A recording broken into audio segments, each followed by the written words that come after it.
Salam, selamat pagi Bapak Ibu sidang jemaat Gereja Baptis Indonesia Pengharapan yang dikasihi Tuhan dan yang mengasihi Tuhan.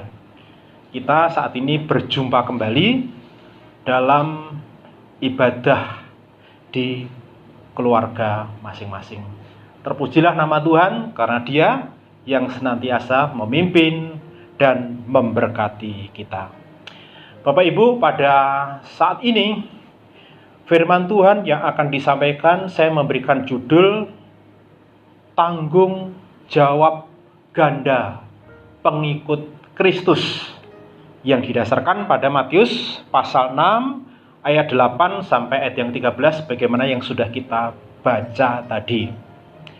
Bapak Ibu yang dikasihi Tuhan, setiap orang mengalami hanya sekali dilahirkan di muka bumi ini, dan kelahirannya dicatat dalam dokumen pemerintah yang namanya adalah akte kelahiran. Dan akte kelahiran itu memberikan penjelasan kepada kita bahwa kita adalah warga negara di dunia ini. Kita warga negara Indonesia. Ini adalah kewargaan kita yang pertama.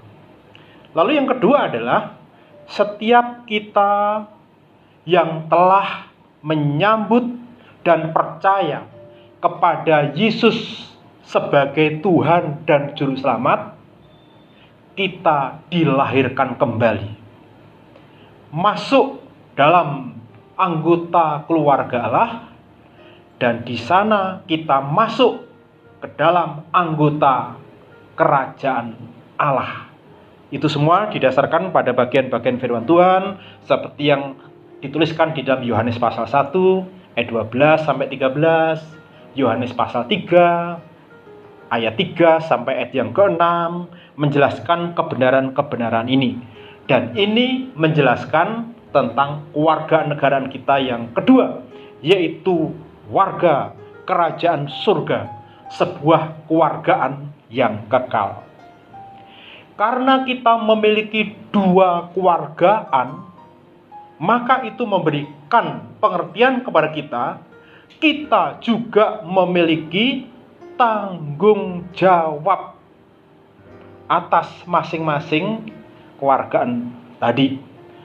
Ada tanggung jawab ganda yang harus kita emban dalam kehidupan ini. Alkitab, firman Allah dengan jelas mengajarkan tentang kebenaran perihal tanggung jawab ganda ini. Seperti pengajaran Tuhan Yesus yang sudah kita baca tadi, secara khusus yang terdapat di dalam doa Bapa kami, khususnya ayat yang ke-9 dan 10 dikatakan di sana demikian. Bapa kami yang di surga, dikuduskanlah namamu, datanglah kerajaanmu, jadilah kehendakmu di bumi seperti di surga. Doa ini menunjuk tanggung jawab kita sebagai warga kerajaan surga.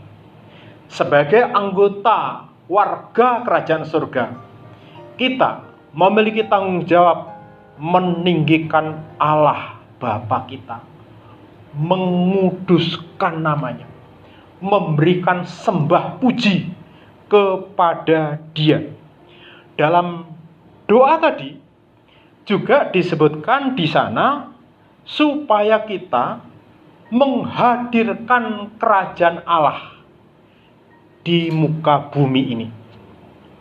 Jadilah kehendakmu di bumi ini seperti di surga. Ini memberikan pengertian kepada kita bahwa sebagai warga kerajaan surga, kita memiliki tanggung jawab menghadirkan kerajaan Allah di muka bumi ini. Jadi ayat ini memberikan penjelasan ada dua tanggung jawab yang diintegrasikan. Lalu ayat berikutnya memberikan penjelasan-penjelasan yang lebih detail lagi yang terkait dengan kehidupan kita di dunia ini. Ayat 11 sampai ayat yang ke-13. Kalau saya baca di sana berbunyi demikian. Berikanlah kami pada hari ini makanan kami yang secukupnya, dan ampunilah kami akan kesalahan kami, seperti kami juga mengampuni orang yang bersalah kepada kami. Dan janganlah membawa kami ke dalam pencobaan, tetapi lepaskanlah kami daripada yang jahat. Jadi ayat ini berbicara tentang kehidupan pribadi. Ayat ini berbicara tentang kehidupan sosial, hubungan satu dengan yang lain. Ketika kita menjalani kehidupan ini, kita harus menjalaninya sesuai dengan kehendak Tuhan. Ini memiliki sebuah pengertian bagaimana cara hidup kita di dalam kerajaan Tuhan harus sama, identik, bisa dikatakan terintegrasi dalam kehidupan di tengah-tengah dunia ini. Jadi Bapak Ibu, ini adalah kebenaran-kebenaran yang menjelaskan kepada kita ketika kita sebagai warga negara Republik Indonesia, ketika kita menjalaninya sesuai dengan nilai-nilai kewargaan kita sebagai warga kerajaan surga. Tuhan Yesus ketika mengajarkan kepada kita di tengah-tengah dunia ini, Dia berkata, kamu adalah garam dunia. Kamu adalah terang dunia. Seperti yang dituliskan di dalam Injil Matius pasal 5 ayat 13 sampai 16. Hal ini akan terjadi di dalam kehidupan kita di tengah-tengah dunia ini, menjadi garam, menjadi terang, apabila kita menghadirkan kerajaan Allah di tengah-tengah kehidupan kita, menerapkan nilai-nilai kerajaan surga di tengah-tengah kehidupan kita. Jadi dari sini ada tanggung jawab yang perlu kita lakukan di muka bumi ini, yaitu tanggung jawab ketaatan kita sebagai warga kerajaan surga. Lalu selanjutnya kita mengintegrasikan tanggung jawab sebagai warga kerajaan surga itu dengan kehidupan di tengah-tengah dunia ini. Nah, oleh karena itu, ketika kita hidup sebagai warga kerajaan surga, lalu menjalani kehidupan di tengah-tengah dunia ini, kita hormat kepada pemimpin-pemimpin pemerintah. Kita membayar pajak. Kita hidup mengikuti undang-undang, ketetapan-ketetapan, aturan-aturan yang ada di dunia ini. Mengapa demikian? Karena memang hidup sebagai warga kerajaan surga, kita harus menjunjung tinggi setiap lembaga yang didirikan oleh Allah. Harus nyambung.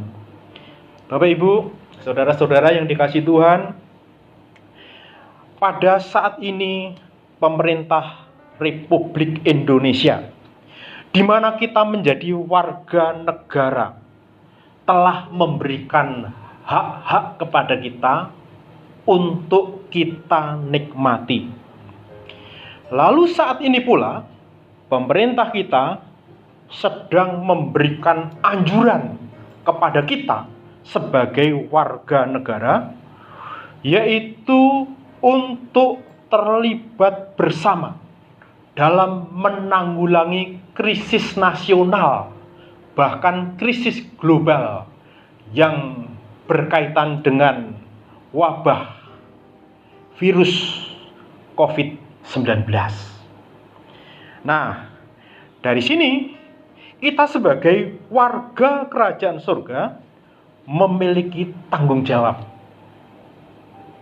menghormati pemerintah untuk terlibat dalam hal ini. Pada hari Jumat kemarin, saya bersama pemimpin sinode yang ada di Jawa Timur ini bertemu dengan gubernur dan wakil gubernur Jawa Timur di Gedung Gerahadi untuk membicarakan masalah ini. Dan Selasa kemarin saya bersama Bamak diundang ke Polda untuk berbicara dengan Dir Intelkam Polda Jatim. Pembicaranya sama, yaitu bagaimana pemerintah berkomunikasi dengan gereja, notabene adalah warga kerajaan surga, untuk bekerja sama secara selaras untuk menghadapi secara bersama-sama tantangan ini. Jadi di sini ketika kita sebagai warga kerajaan surga harus menghadapinya secara bersama-sama, terintegrasi tanggung jawab kita sebagai warga kerajaan surga sekaligus sebagai warga negara Republik Indonesia. Hingga saat ini kita sebagai anggota Gereja Baptis Indonesia masih melaksanakan ibadah di rumah-rumah. Nampaknya minggu depan harus kita lakukan kembali kegiatan seperti ini. Karena bahaya masih merebak kemana-mana. Anjuran pemerintah supaya kita tetap tinggal di rumah, bekerja di rumah, belajar di rumah. Semuanya itu dalam rangka memutus penularan virus COVID-19. Jadi, terkait dengan ini, marilah kita sebagai anak-anak kerajaan hidup menjadi garam dan terang. Hidup memberi arti, dampak positif di tengah-tengah bangsa ini, yaitu dengan nilai-nilai kerajaan melalui ketaatan kita, supaya kehidupan kita dapat menjadi berkat, krisis ini dapat diatasi, nama Tuhan dipermuliakan. Kita berdoa. Bapa kami yang ada di dalam surga, kami bersyukur untuk kebenaran firman-Mu yang telah menjelaskan kepada kami dua kewargaan kami, dua tanggung jawab kami yang harus terintegrasi dengan nilai-nilai utama yang harus kami laksanakan, nilai kerajaan. Terima kasih, Engkau taruh kebenaran firman-Mu, Engkau meteraikan semuanya itu di dalam hati kami. Dalam nama Tuhan Yesus, kami bersyukur untuk firman-Mu. Amin. Nah, Bapak Ibu, selanjutnya kita akan masuk ke dalam diskusi sebagai pengganti sekolah minggu kita. Ada dua pertanyaan yang perlu kita renungkan, dan pertanyaan ini sehari-hari saja. Yang pertama dalam diskusi nanti, daftarkan sebanyak mungkin tanggung jawab saudara, tanggung jawab kita sebagai warga negara Republik Indonesia. Sekali lagi pertanyaannya, daftarkan sebanyak mungkin tanggung jawab kita sebagai warga negara Republik Indonesia.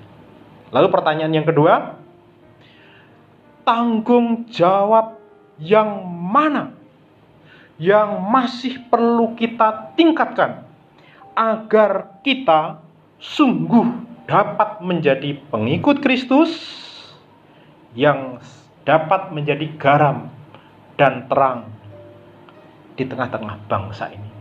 Dan itu yang akan kita perjuangkan, kita lakukan di sepanjang minggu ini. Selamat belajar. Tuhan memberkati Bapak, Ibu, Saudara semuanya.